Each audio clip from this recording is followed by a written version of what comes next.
It happened as predicted. They were likely to fail and to overheat. They're not the most reliable items on the market and not the most reliable items in my collection. I don't think it would fail that often in a home environment though. What can I say often? Let's say one fails at about once a year.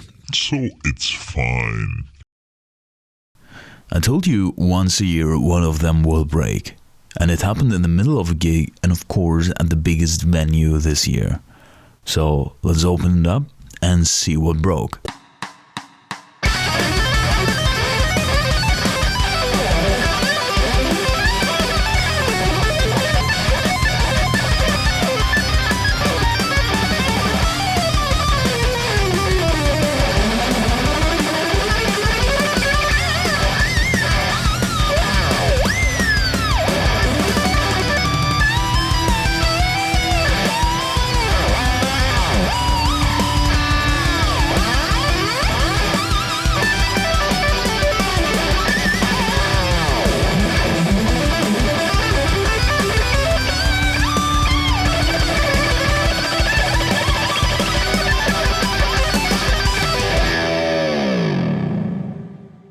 Welcome to Weird Gear Reviews, where I show you weird gear that I'm using or I have laying around.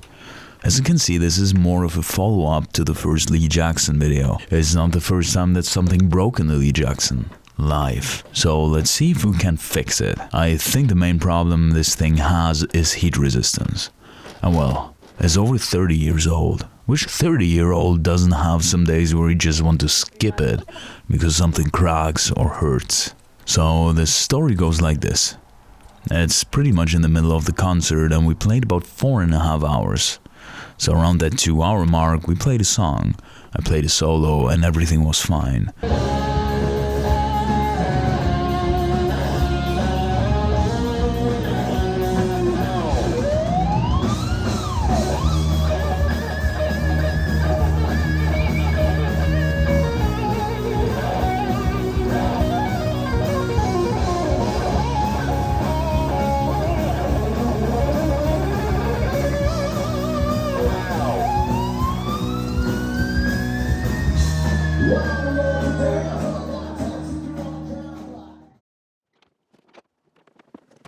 I switch back to the rhythm channel and finish the song. Then the drummer counts in for the next song. I'm supposed to start with the lead part, so I naturally switch to the solo preamp with effects. Nothing. No sound. Okay, I probably muted the guitar, either with the volume knob or with the foot switch. Nope. No muting. I turn around and I see that the light is off on the solo preamp. I switch it off and continue without solo sound the next song. No problem. My rack has backup plans, so I switch to different IntelliFX presets, board presets, and switch one cable in a small break so I have solo sound again. Backup plans are important so you can give the audience and yourself the best sound and show. Especially if you play shows that last like for 4 hours, because this is actually straining on amps. Fast forward to home. Let's open it up and see what actually happened. And before we start, I present you the disclaimer. I'm not an electrician, amp technician, or have any qualifications in electronics. If you have no knowledge in electronics, I advise you to not open up amplifiers yourself, but bring them to professionals for repair. Amplifiers work with high and lethal voltages. Amps might kill you. Even turned off, unplugged, and left unplugged for weeks, amplifiers can still hold charge of lethal voltages.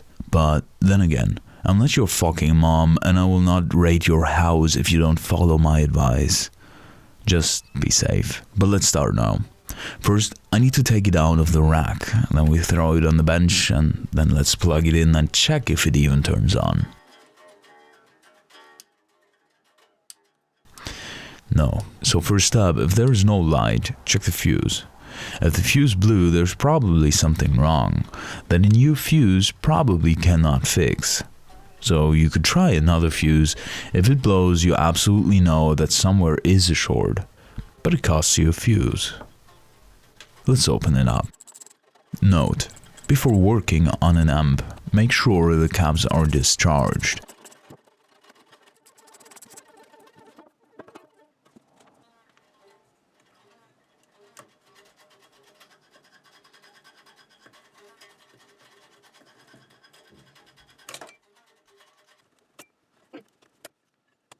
As you can see, it actually still has the original tubes.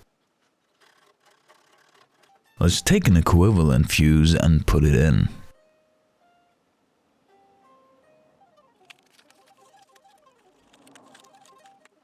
First thing that I check is for power cord shortages.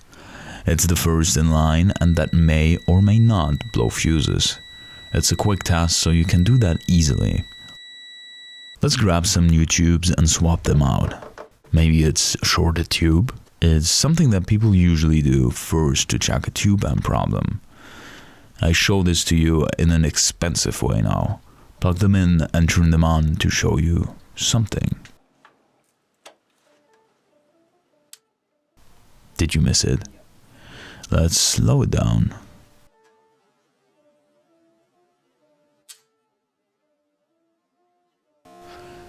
I will slow it down even further.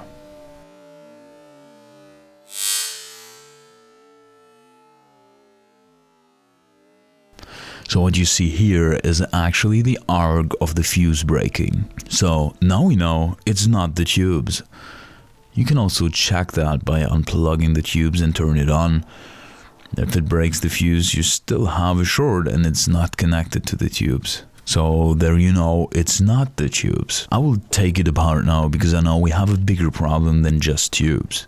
So somewhere is a short and we need to measure stuff that we cannot measure from the top of the board. The circuit board needs to come loose.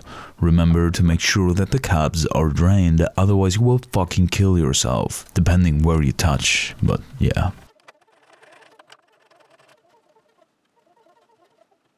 Basically, from now on you need some special tools.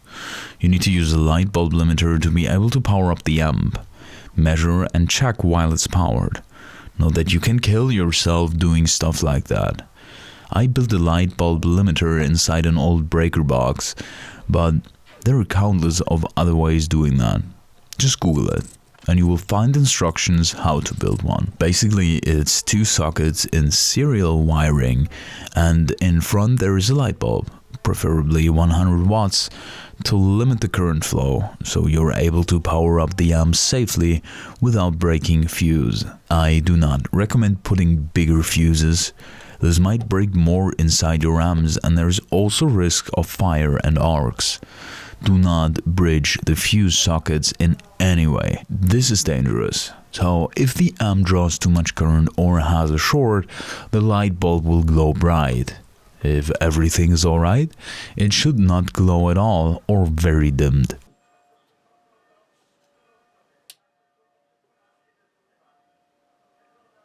While powering a tube amp up, it might glow for a second or two and then goes dimmed and off, which is absolutely fine. But you can find detailed explanations how that works online too if you just search for a light bulb limiter and tube amps probably. As you can see, it's very bright, so we definitely have a problem. Reminder, always check the caps before touching anything. It might save your life. With a light bulb limiter, you will always have less voltages everywhere. I'm checking out if we had weird voltage drops, any voltages or shorts. Funny enough, this took me quite a while because I had current everywhere, but too little. Even turned off and unplugged, the caps still hold charge of 113 volts now. Don't touch anything before draining the caps. Caps drain slowly if not discharged with a tool. If you have no other option, you can actually discharge the caps with a multimeter. It takes some time though, but it's still better than just doing that blindly. Never discharge them though just to the ground with a wire or screwdriver. Arcs may damage the circuit board or parts of the circuit. Don't touch anything unless it's below 30 volts. Since we have still current on the board, my first thought was, let's check the transformer for a short. So here's how you do that. Remember to not kill yourself doing that. Desolder the secondary wounds from the board.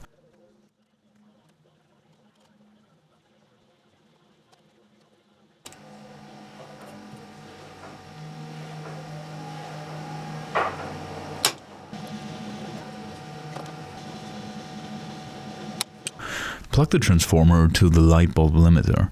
You can actually keep it connected to the power cord with a Lee Jackson. Turn on the transformer with a switch on the preamp. It's shorted if the light bulb glows. Oh, it does not. Let me check. Yeah, we also have current. So if you don't have a multimeter, you shouldn't open an amp anyway. But let's assume you want to test it, otherwise you can actually connect the wires and the light bulb should start glowing. If you start glowing though, then you didn't touch the wire's isolation but the core. Good job, you're dead. The transformer is fine though. Reminder, don't kill yourself doing that, I really mean that. So, great. We have a short in the circuit after the transformer. To exactly know where on the board the short is and to narrow it down, I soldered back in the low voltage heater circuit and powered it up again with a high voltage not connected. The bulb doesn't light up, so we can be sure there is no short in this part of the circuit. Let's solder back in the high voltage, because now we know where the short might be.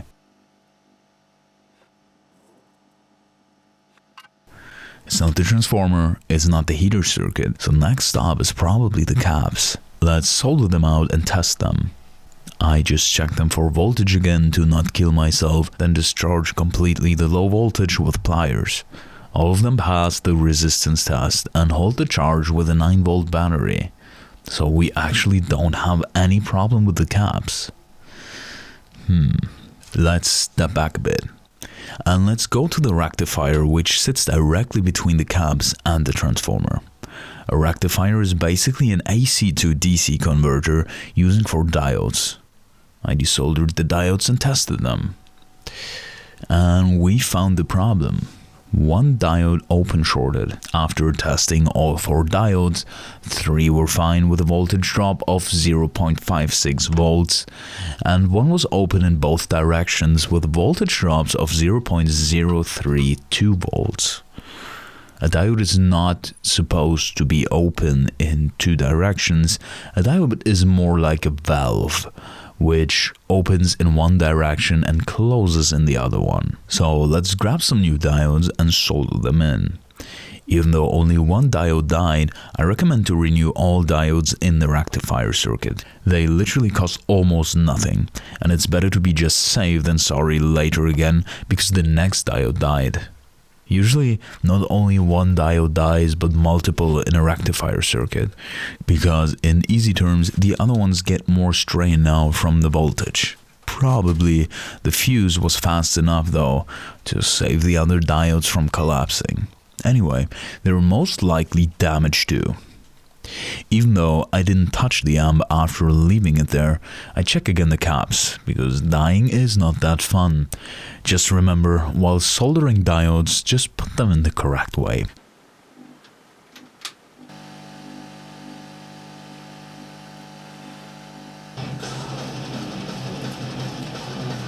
So let's start it up again.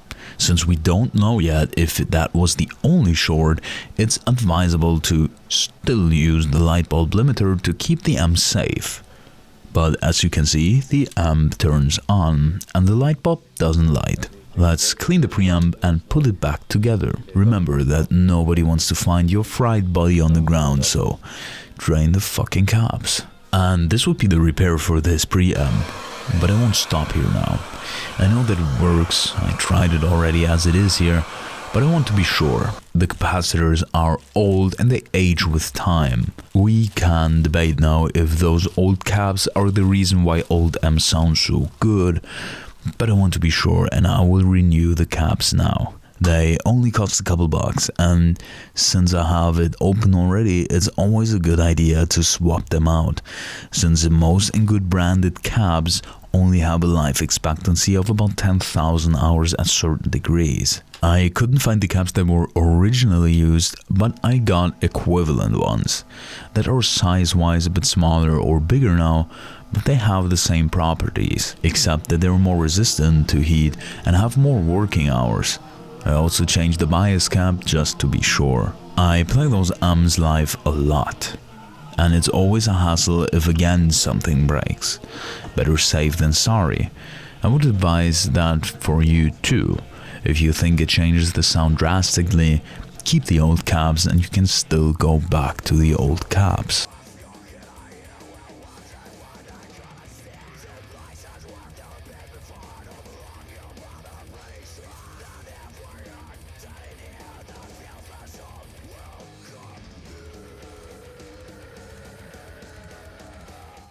I'm checking now all the readings back to back with the schematics, and then I'm good to go to hook it up to an amp.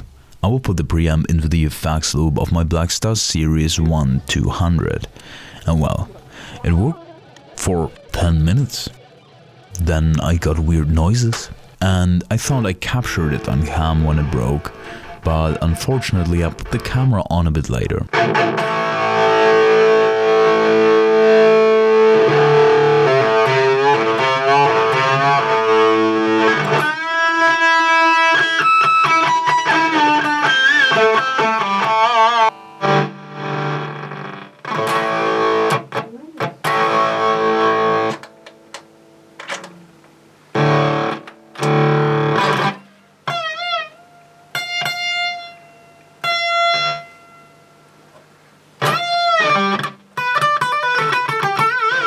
So I started measuring again some voltages while playing the preamp and completely neglected rule number 1 of troubleshooting. Checking first cables, then other components that are easier to rule out. And I didn't. So I was measuring voltages now. So after I didn't find anything that was out of the ordinary, I did exactly that.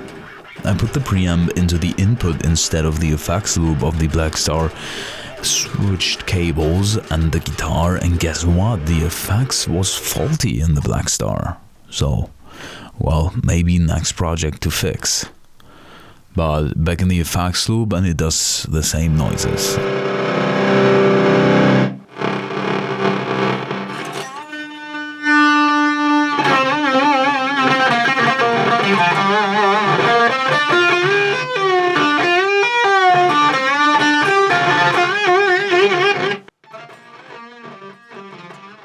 And in front is perfectly fine.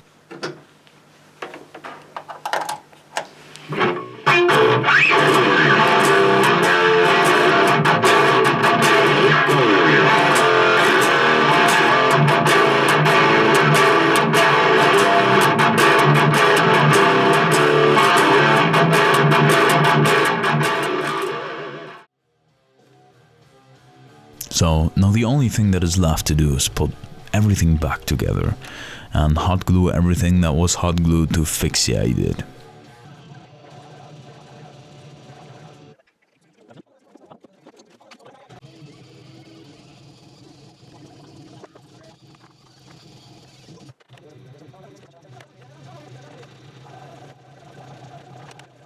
Now let's just put it back into the rack, put everything back in its place, wire it back up and drag it to the next gig to test it again in hard conditions.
If you haven't killed yourself by now because you didn't listen to me when I said you should bring it to a professional, then subscribe to this channel if you're still alive after watching this.